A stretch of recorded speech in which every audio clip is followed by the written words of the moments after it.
한일 갈등이 계속되면서 일본을 찾는 한국인 관광객이 절반 수준으로 줄었습니다. 이런 가운데 국내 프로 구단들도 일본 전지 훈련을 줄줄이 취소하고 있습니다. 여기에 내년 도쿄올림픽도 우길기와 방사능 문제를 놓고 한일 두 나라가 대립하고 있습니다.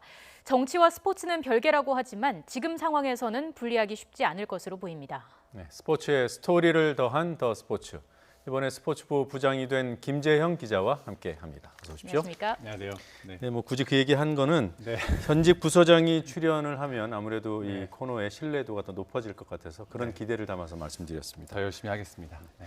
먼저 프로야구 구단들 보이콧 상황부터 알아보죠. 지금 시즌은 진행 중인 거잖아요. 그렇습니다. 뭘 취소했다는 거죠? 시즌이 끝나게 되면 1차적으로 이제 11월에요. 해마다 11월이 되면 이제 프로구단들이 대부분이 일본으로 마무리 훈련 캠프를 떠납니다. 그러니까 육성 선수들 조금 더 육성하고 올해 조금 아쉬웠던 선수들 조금 더 훈련을 하는 이런 차원인데 대부분이 거의 일본에서 해왔거든요. 네. 지금의 어떤 분위기가 지금 반영이 돼서 거의 모든 구단이 지금 기존의 계획을 변경해서 국내에서 하거나 아니면 해외를 가더라도 일본이 아닌 제3의 지역으로 지금 가는 방안을 현재 다 거의 확정적으로 됐는데요. 네. 예. 일단 일본으로 가는 이유는 뭐 간단합니다. 일단 비용이 가깝기 때문에 적고요. 그리고 야구 인프라가 우리에 비해서 굉장히 잘 돼 있고 기본적으로 날씨가 따뜻하고 시차도 없고 일본에서 훈련하는 게 기본적으로 아주 좋은 환경이긴 합니다만 이런 어떻게 보면 좋은 조건을 다 뒤로 할 만큼 어떻게 보면 지금의 어떤 그 한일 관계 분위기가 네. 프로 야구에도 직접적으로 영향을 미쳤다라고 얘기를 할 수 있을 것 같고요. 좀 제가 정리를 해봤는데요. 지난해와 올해를 좀 비교를 해봤는데 그래프를 예. 한번 보시죠. 네.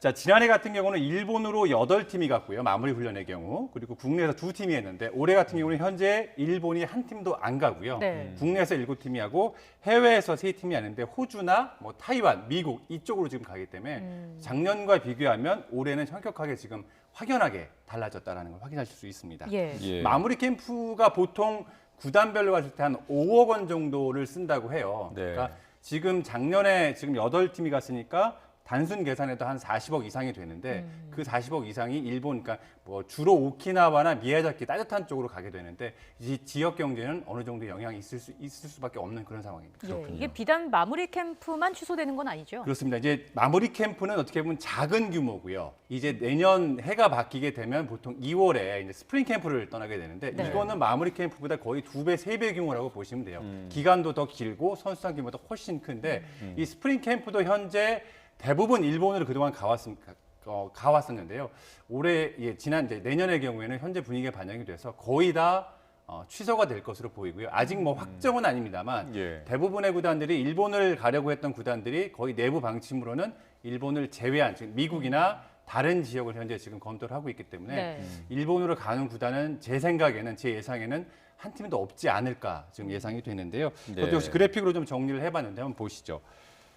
일단 지난해 걸 좀 준비를 해봤는데요. 1군 기준으로 지난해 지금 보시면 거의 7개 팀이 일본에서 전지훈련을 했고요. 한 번 스프링 캠프를 가면 한 달 넘게 이제 진행을 하고 보통 1차와 2차로 나누는데 일본에서만 했던 팀이 4팀 정도가 되고요. 그렇게 되면서 작년에는 이제 미국이나 호주, 타이완에서 1차 훈련을 했던 팀들도 올해는 2차 훈련을 모두 일본에서 진행을 했었거든요. 네. 네. 올해는 저 일본에서 했던 1차든 2차든 거의 대부분 일본이 아닌 미국이나 호주, 타이완 이쪽에서 지금 할 것으로 예상이 되고요.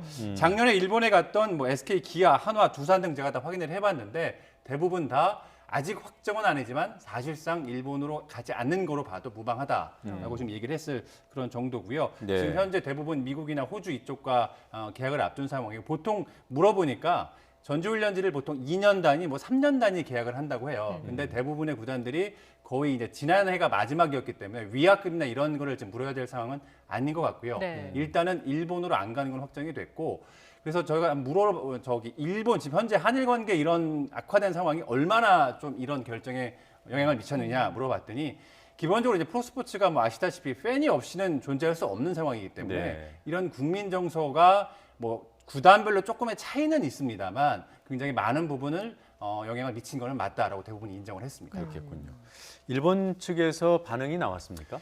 일단은 뭐 일본 언론과 그다음에 아까 말씀드린 이제 미야자키나 오키나와 이쪽에서 지금 반응이 나오고 있는데요. 일단 아사히 신문 같은 경우는 이제 한국 프로야구 팀들이 마무리 캠프를 일본 잇따라 취소하면서 이제 지역 관계자들이 굉장히 힘들어하고 있다라고 했고 미야자키 지사도 굉장히 안타깝다. 우리는 여전히 교류를 이어가고 싶다라고 이렇게 네. 밝힌 상황인데 사실 국내 야구단 입장에서도 이게 쉽지 않은 결정입니다. 아까 네. 말씀드린 것처럼 전지훈련은 기본적으로 일본에서 하는 게 가장 효율성이 높다고 보시면 됩니다. 그렇기 때문에 그런 면에서 봤을 때는 지금의 어떤 국민 정서 이런 부분들을 반영한 결과라고밖에 볼 수 없는 상황입니다. 일본 예. 자치단체장들이 아베 총리한테 좀 얘기를 했으면 좋겠어요. 네, 이게 그러니까 아까 말씀처럼 이 마무리 캠프는 구단별로 한 5억 정도 쓰고요. 이 이제 스프링 캠프는 한 번 가게 되면 한 10억 정도 쓰거든요. 네. 그러니까 보통 8개 구단 정도가 일본을 갔으니까 규모로만 따져도 거의 기본 한 100억 정도는 일본 지역 경제가 타격을 받을 수밖에 없는 상황이다라고 말씀드릴 수 있을 것 같습니다. 이게 야구만의 얘기는 아닌 것 같은 게 프로배구와 농구도 앞서서 일본 전지 훈련을 네. 취소했다고요. 그렇습니다. 배구, 뭐 프로농구, 프로배구 다 이제 비시즌 여름 기간이었죠. 여름 기간 다 훈련이 예정이 돼 있었던 걸 모두 취소하고 국내에서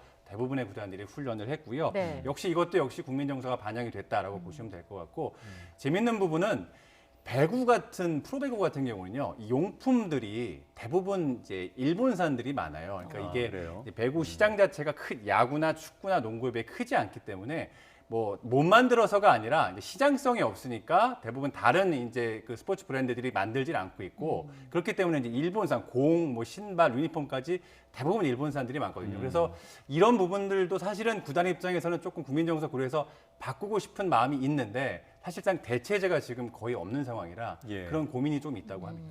일본 측에서 배구용품 수출 금지를 하지는 않겠죠. 네, 그렇습니다. 이 뭐 스포츠 분야에서 일본과 얽혀 있는 것이 사실 도쿄올림픽이 굉장히 커요. 맞습니다. 우길기 뭐 경기장 반입을 허용하는 문제도 있고요. 네, 그렇습니다. 해결 기미가 전혀 없나요? 쉽지 않아 보입니다. 일단은 뭐 아시다시피 이게 IOC에서 어느 정도 나서야 직접적으로 권한이 있는 IOC에서 나서서 해줘야 되는 상황인데 IOC가 사실상 지금 뭐 방관하고 있는 그런 상황이기 때문에 좀 장기화가 우려가 되고 있고요. 뭐 아시다시피 도쿄 조직위는 일단 우길기를 반입해서 응원하는 거에 대해서 허용하겠다라고 얘기를 했고 이게 기본적으로 IOC 올림픽 헌장에 위배될 수 있는 상황이거든요. 근데 네. IOC는 사례별로 판단하겠다. 이제 원칙적인 원론적인 입장만 지금 내놓은 상황이어서 좀 쉽지 않은 그런 상황인데요. 우리가 뭐 지난달에 이제 뭐 올림픽 단장 회의라든지 또 네. 최근에 열렸던 패럴림픽 단장 회의에서 모두 항의를 했습니다만 일본 조직위는 원론적인 입장 계속 우길기 허용하겠다라는 입장을 고수를 했고 우리 문체부 외교부까지 나눠서 공식적으로 항의를 했습니다만 네. 역시 같은 입장을 지금 반복을 하고 있기 때문에 IOC가 뭔가 좀 나서서 하지 않는 한은 현재로서는 조금 장기화가 네. 우려되고 있습니다. 어떻게 대응을 해야 될까요? 일단은 일본의 논리부터 우리가 조금 알 필요가 있어요. 일단 우길기는 우리의 개념으로는 전범기지만 일본 측의 지금 주장의 논리를 보면 전범기가 아닌 전통적인 우리의 전통 문양이다라고 주장을 하고 있고요. 네. 팩트 체크를 해보면 이게 아주 틀린 말은 아닙니다. 일단 제가 그래픽을 한번 네. 설명을 드릴게요.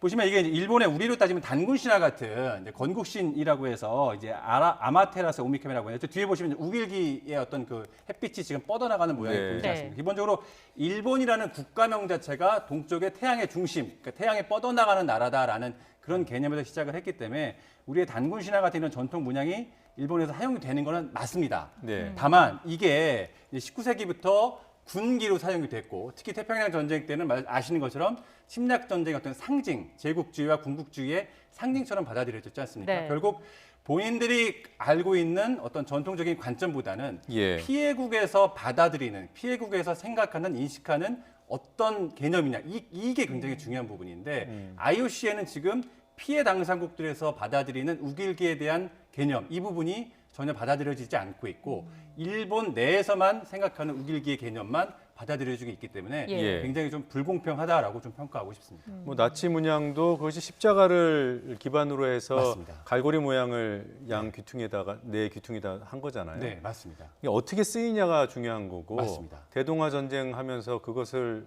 앞세운 것도 역사적인 사실이고 맞습니다. 이런 부분을 좀 세계에 더 적극적으로 알려야 될 것 같습니다. 네. 네.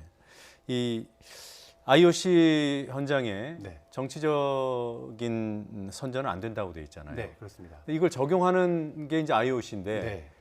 좀 오락가락하는 것 같아요. 그렇습니다. 이게 가장 큰 문제라고 볼 수 있는데 대표적인 사례가 이제 지난 평창 올림픽 때 최근의 사례를 들 수가 있는데 당시 네. 이제 우리 아이스하키 대표팀에 귀화 선수들이 굉장히 많았는데요. 네. 당시 이제 귀화 선수였던 맷 달튼이라는 골리 선수인데 저렇게 보시면 올림픽 전까지 저렇게 헬멧에 이순신 장군 마크를 달고 저렇게 뛰었어요. 그러니까 네. 어떤 임전무태의 정신으로 골문에서 다 막아내겠다. 예. 약간 이제 그런 의미가 담겨져 있었는데 정작 평창 올림픽에서는 저 이순신 장군이 새겨진 헬멧을 착용하지 못했습니다.